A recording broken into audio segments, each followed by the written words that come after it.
العلم هو النور الهادي والمفتاح لكل الخير من يرد الله به خيرا. بسم الله الرحمن الرحيم. الحمد لله الذي فطر الأنام على ملة الإسلام والاهتداء وجب لهم على الملة الحنيفية السمحة السهلة البيضاء. وصل اللهم على سيدنا محمد المؤيد بالآيات الواضحة الغراء بأفضل الصلوات وأكرم التحيات وأصفى الأصفياء وأمطر على آله وأصحابه شآبيب رضوانك وجازهم أحسن الجزاء. أما بعد. عزیز طلبہ کرام، مختارات من ادب العرب کا یہ 41واں سبق ہے جو المدینۃ العجمیۃ عند بعثۃ الرسول صلی اللہ علیہ وسلم کے ایک ٹکڑے پر مشتمل ہے. حضرت شاہ صاحب رحمہ اللہ مسلسل عجم و روم کی حالت زار اور تباہی و بربادی کے طرف لے جانے والے اسباب کو ذکر فرما رہے ہیں، جن میں سے ایک بڑا سبب دنیا کی لذتوں میں ڈوب جانا اور آخرت کو فراموش کر دینا ہے. حضرت لکھتے ہیں وربما کان اقلیم واسع لیس فیہم احد یہمہ دینہ، اور بسا اوقات کسی بڑے ملک میں ایک بھی ایسا شخص نہیں ہوتا تھا جسے اپنے دین کی فکر ہو. اقلیم کی جمع اقالیم ہے. ملک، سلطنت، جغرافیائی اور آب و ہوا کے اعتبار سے مخصوص قطاع ارض. واسع اس کی صفت ہے. اقلیم واسع، بڑی سلطنت، بڑا ملک. پورے بر اعظم میں کوئی ایسا شخص نہیں ہوتا تھا. لیس کا اسم ہے احد، یہمہ دینہ، احد کی صفت ہے جسے اپنے دین کی فکر ہو. ہم یہم ہمن، اصل معنی فکر میں ڈالنا، تو اس کے اعتبار سے اگر ہم ترجمہ کریں گے جسے اس کے دین نے فکر میں ڈالا ہو، لیکن اردو محاورے کے اعتبار سے جسے اپنے دین کی فکر ہو. یہمہ دینہ، اسے اپنے دین کی فکر ہے. لیس یہمہ دینہ یا لا یہمہ دینہ، اسے اپنے دین کی کوئی فکر نہیں ہے. اب یوں تعبیر بنا سکتے یہمنی ھذا الامر، مجھے اس کام کی فکر ہے. اور اگر کسی بڑے کو یا انتظامیہ کو کوئی درخواست وغیرہ پیش کرنا ہے تو یوں لکھا جا سکتا ہے الی من یہمہ الامر، انتظامیہ کے نام، منتظمین کے نام، اس معاملے کے متعلقہ افراد کے نام. تو بہترین تعبیر ہے، آپ اس کو استعمال کر سکتے ہیں. تو حضرت یہ بتلا رہے ہیں کہ پورے بر اعظم میں اپنے دین کی فکر کرنے والا کوئی شخص نہیں ملتا تھا. تو آج بھی دنیا مادیت پرستی میں یہاں تک پہنچ چکی ہے کہ پورے کے پورے علاقوں میں کوئی ایسا آدمی آپ کو نہیں ملے گا جسے صحیح معنی میں اپنے دین کی فکر ہو. وَلَمْ يَكُنْ لِيَحْصُلَ أَيْضًا إِلَّا بِقَوْمٍ يَتَكَسَّبُونَ بِتَهِيَّةِ تِلْكَ الْمَطَاعِمِ وَالْمَلَابِسِ وَالْأَبْنِيَةِ وَغَيْرِهَا وَيَتْرُكُونَ أُصُولَ الْمَكَاسِبِ الَّتِي عَلَيْهَا بِنَاءُ نِظَامِ الْعَالَمِ. نیز مال و دولت حاصل نہیں ہو سکتا تھا مگر ایسے لوگوں کے ذریعے جو کھانوں، کپڑوں، عمارتوں وغیرہ کے تیار کرنے کو بطور پیشہ اختیار کرے، ذریعہ آمدنی بنائے، اور ذریعہ آمدنی کے ان اصولوں اور بنیادوں کو چھوڑ دیں جن پر دنیا کے نظام کی بنیاد ہے. تو حکمراں طبقہ اور عیش پرست لوگوں کے لیے جو کھانے پینے اور محلات کی سہولیتیں ہوتی ہیں، ان کے لیے ایسے لوگ چاہیے جو اس کو تیار کریں. تو لہٰذا لوگوں کا ایک بہت بڑا حصہ انہی کھانوں، کپڑوں اور عمارتوں وغیرہ کے تیار کرنے کو بطور پیشہ اختیار کرتا تھا، اسی کو ذریعہ آمدنی بناتا تھا. تو تکسب باب تفاعل سے ہے، ذریعہ آمدنی بنانا، بطور پیشہ اختیار کرنا، کمائی کرنا. تہیہ یہ باب تفعیل سے ہے، ہیّا یہیّ تہیّۃً، تیار کرنا. مجرد میں باب تفاعل سے تیار ہونا، انا متہیّ، میں تیار ہوں.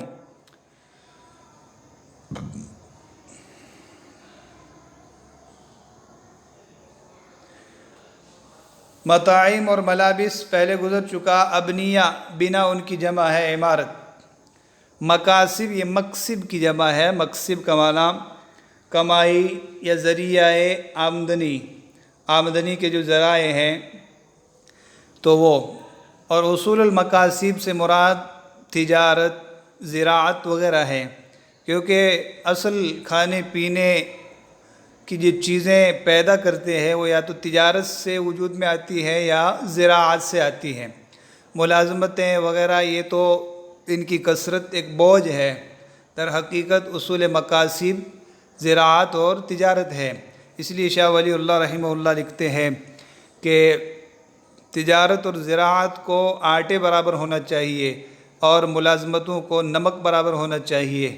لیکن اس کا الٹا ہوتا ہے کہ ملازمتیں ہی آٹے برابر ہو جاتی ہے، جس کی بنا پر بہت زیادہ مہنگائی بڑھتی ہے، چیزوں کی دستیابی اور چیزوں کی تیاری میں رکاوٹ ہوتی ہے.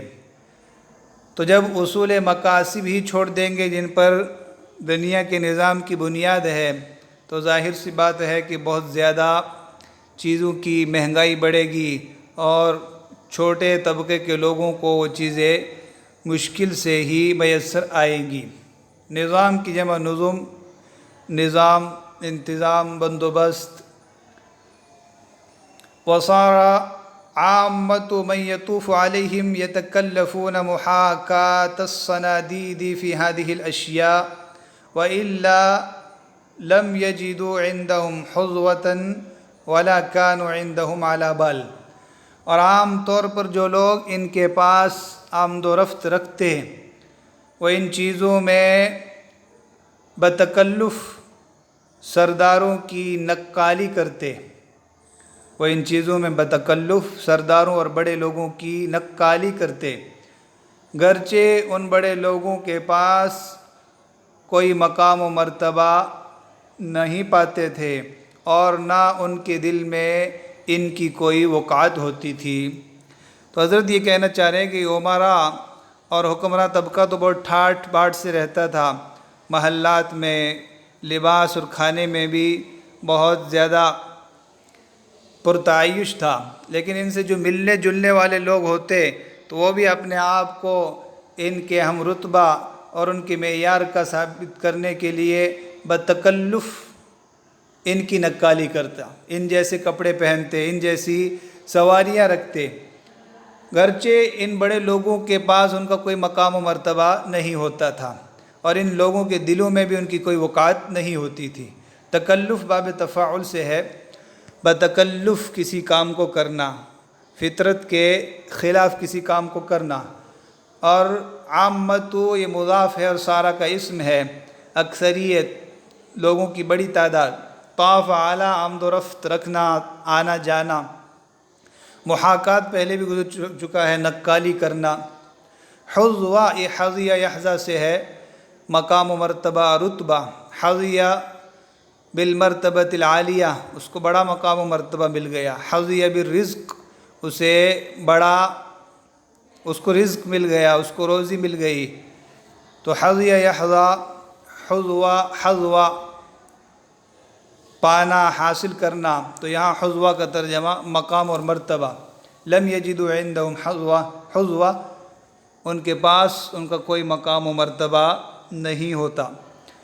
اور آگے کی جو تعبیر ہے اس میں لفظ آیا ہے بال. تو بال کے متعدد معنی ہیں. بال کے معنی کیفیت، حالت، دل. پوچھا جاتا ہے ما بالک، آپ کی کیا حالت ہے، آپ کا کیا حال ہے. اسی طریقے سے اہمیت کا ترجمہ بھی کیا جاتا ہے، جیسے ذو بالن بڑی اہمیت کا حامل، کل امر ذی بالن ہر اہم کام. اور یوں کہا جاتا ہے اعطا بالہ الی، اس کی طرف توجہ دی، دل کو دماغ کو متوجہ کیا. ناعم البال خوشحال شخص کو کہا جاتا ہے. کاسف البال یا منشغل البال بدحال پریشان حال. اور مرتاح البال ہادی البال مطمئن اور پرسکون شخص کو. تو الحاصل بال کے متعدد ترجمے ہیں، دل، دماغ، اہمیت، حالت، کیفیت. تو سیاق و سباق کے اعتبار سے اس کا ترجمہ ہوگا. یہاں جو تعبیر ہے لا کانوا عندہم علی بال، ان کے نزدیک ان کی کوئی وقعت نہیں ہوتی تھی، لفظی ترجمہ ایک دم ان کے نزدیک وہ لوگ دل پہ نہیں آتے تھے۔ اور اگر کسی کے نزدیک کسی کی وقعت ہے تو یوں کہا جا سکتا ہے کان عندہ علی بال، اس کے نزدیک اس کی وقعت ہے، وہ اس کے دل میں جگہ رکھتا ہے۔ تو جتنی چادر ہو آدمی اتنے ہی اپنے پاؤں پھیلائے، دوسروں کو دیکھ کر اور ان کی ریس میں آدمی کو اپنے اوقات سے آگے بڑھنا یہ درست نہیں ہے، بلکہ اپنے آپ کو اپنے ہاتھوں تباہی اور بربادی کی طرف لے جانا ہے۔ آگے حضرت لکھتے ہیں وَصَارَ جُمْهُورُ النَّاسِ عِيَالًا عَلَى الْخَلِيفَةِ، تو اکثر لوگ خلیفہ کے عیال بن گئے، خلیفہ پر بوجھ بن گئے۔ جمہور کی جمع جماہیر، لوگوں کی اکثریت، کسی بھی چیز کی اکثریت معظم کے معنی میں ہوتا ہے۔ جمہور الناس یعنی معظم الناس، لوگوں کی اکثریت، عوام، اسی سے جمہوریت ہے، ڈیموکریسی، عوام کی منتخب حکومت کو جمہوریہ کہا جاتا ہے۔ اور جمہور العلماء جب کہا جائے تو علماء کی اکثریت، علماء کی بڑی معتبر تعداد۔ تو لوگوں کی اکثریت بادشاہ کی عیال بن گئی، یعنی ان کا نان و نفقہ، ان کا خرچ یہ بادشاہ کے ذمے آ گیا، اسی لیے ہم نے ترجمہ کیا کہ بادشاہ پر بوجھ بن گئے۔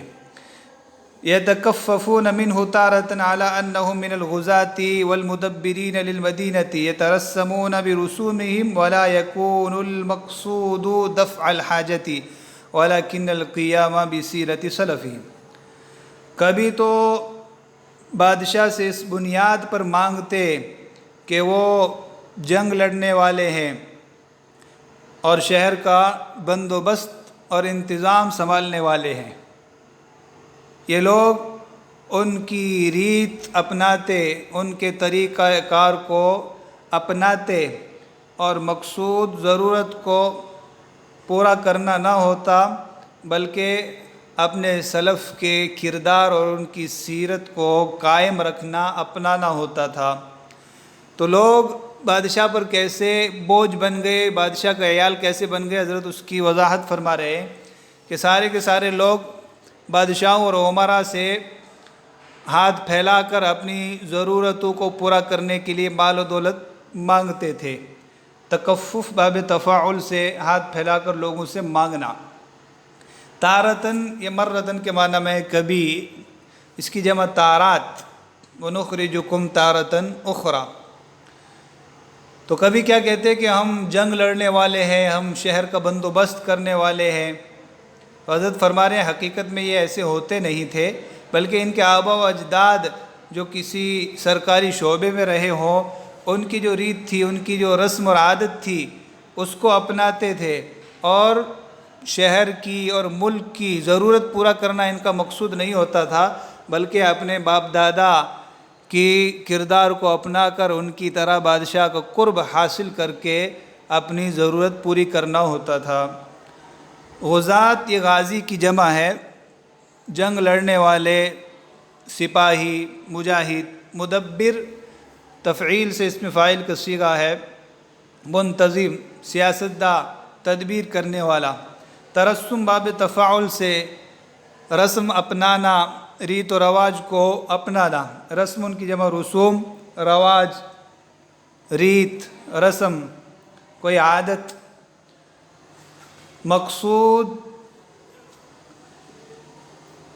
یکونو کا اسم ہے اور دفع الحاجتی یکونو کی خبر ہے۔ تو فرما رہے ہیں کہ مقصود حاجت پورا کرنا، ضرورت کو ختم کرنا نہیں ہوتا تھا، ولیکن القیام بسیری، قام بالشیء، قائم کرنا، اپنانا، انجام دینا۔ جیسے قام بہذا العمل الجلیل، اس نے یہ بڑا کارنامہ انجام دیا۔ قام بتألیف هذا الکتاب، اس نے اس کتاب کو تالیف کیا۔ سیرت ان کی جمع سیر، کردار۔ سلف کی جمع اسلاف۔ تو یہ لوگ تو خود کسی کھاتے میں نہیں تھے، لیکن اپنے پہلے باپ دادا کے ریت و رواج کو اپناتے ہوئے بادشاہ کا قرب حاصل کرنے کے لیے مختلف حیلے بہانے بناتے تھے، وہ تو تھے تمہارے آبا، مگر تم کیا ہو؟ ہاتھ پہ ہاتھ درے منتظر فردہ ہو۔ وَتَارَةً عَلَىٰ أَنَّهُمْ شُعَرَاءُ جَرَتْ عَادَةُ الْمُلُوكِ بِصِلَتِهِمْ، اور کبھی اس بنیاد پر مانگتے کہ وہ شاعر ہیں جن کو نوازنے کی بادشاہوں کی عادت چلی آئی ہے۔ تو تارتن اوپر بھی گزرا مرتبہ، کبھی، علی انہم اس بنیاد پر، شعراء شاعر کی جمع ہے، جرت عادتن عادت جاری ہونا، عادت چلا آنا، عادتن کی جمع عادات، جرت عادت الملوک بادشاہوں کی عادت چلی آئی ہے، جرت عادت العلماء علماء کی عادت رہی ہے، بصلتہم صلہ نوازنا، دینا، جوڑنا۔ تو ابھی اپنے آپ کو شعراء ثابت کرتے کہ ہم شعراء ہیں، بادشاہوں کی قصیدہ خوانی کرنے والے، ان کی مدح سرائی کرنے والے ہیں، بادشاہ ہمیں نوازا کرتے تھے، اس لیے آپ کے لیے ہمیں نوازنا ضروری ہے۔ وَتَارَةً عَلَىٰ أَنَّهُمْ زُهَّادٌ وَفُقَرَاءُ يَقْبُحُ مِنَ الْخَلِيفَةِ أَلَّا يَتَفَقَّدَ حَالَهُمْ، اور کبھی اس بنیاد پر مانگتے کہ وہ درویش اور فقیر لوگ ہیں، بادشاہ کے لیے برا ہے کہ ان کی حالت کی خبر گیری نہ کرے۔ زہاد زاہد کی جمع، بے رغبتی رکھنے والا، درویش، فقیر، یقبح باب کرما سے ہے، قبوح یقبح قباحتن، کبھی ہونا، برا اور ناپسندیدہ ہونا، یقبح من کا ان، آپ کے لیے یہ بات بری ہے کہ آپ ایسا کریں، تو یقبح من الخلیفۃ الا یتفقد حالہم، خلیفہ کے لیے بات بری ہے کہ ان کی خبر گیری نہ کرے۔ تو یہ جو رہبانیت اختیار کر لیتے ہیں، اپنا بوجھ دنیا پر ڈال کر خود بزعم خود دین کے کاموں کے لیے فارغ ہو جاتے ہیں، تو یہ اپنے آپ کو زاہد اور درویش ظاہر کر کے بادشاہوں سے بھیک مانگتے تھے۔ فَيُضِيقُ بَعْضُهُمْ بَعْضًا، تو اس طرح یہ ایک دوسرے کو مشقت میں ڈالتے، ایک دوسرے کے لیے تنگی کا باعث بنتے۔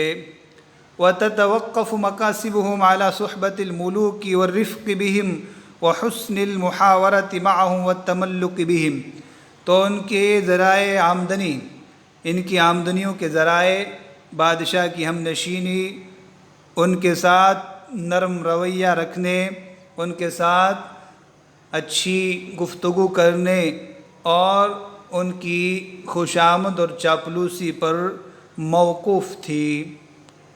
تتوقف باب تفاعل سے موقوف ہونا، مقاصب، مقصد کی جمع پہلے بھی گزرا، کمائی، ذریعہ آمدنی، صحبت الملوک بادشاہوں کی صحبت ہم نشینی، رفق باب نصر سے رفق یرفق، نرم رویہ رکھنا، نرمی برتنا، حسن المحاورہ، محاورہ باب مفاعلت سے گفتگو، اسی سے حوار، گفتگو، ڈائلاگ کو کہا جاتا ہے، تملق چاپلوسی، خوشامد، چمچہ گیری۔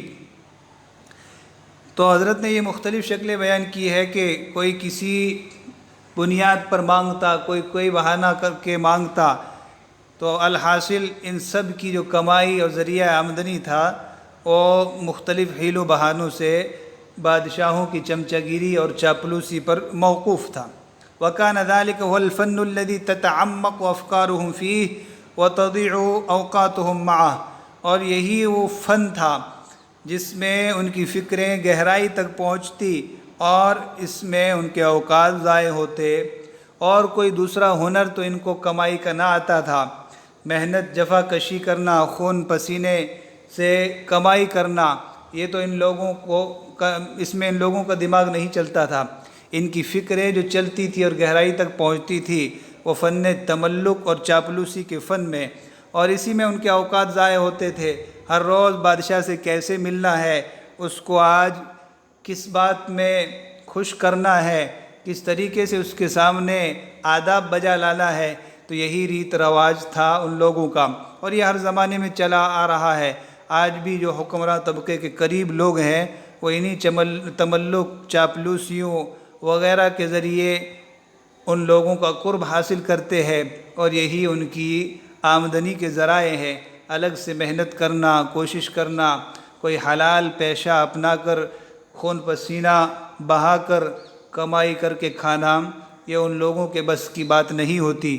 کمانا ان کے لیے بہت دشوار ہوتا ہے، اس میں ان کا دماغ بھی نہیں چلتا اور اعضاء بھی کام نہیں کرتے، لیکن تملک میں وہ ایک نمبر پہ ہوتے ہیں، اور یہی کسی قوم کے زوال اور تباہی و بربادی کا پیش خیمہ ہوتا ہے۔ قوت فکر و عمل پہلے فنا ہوتی ہے، پھر کسی قوم کی شوکت پہ زوال آتا ہے۔ وصلی اللہ وسلم علی نبینا محمد وعلى آلہ وصحبہ اجمعین۔ السلام عليكم. لا تنسوا الاعجاب بالفيديو والاشتراك في القناة تشجيعا لنا لنستمر بنشر المزيد إن شاء الله.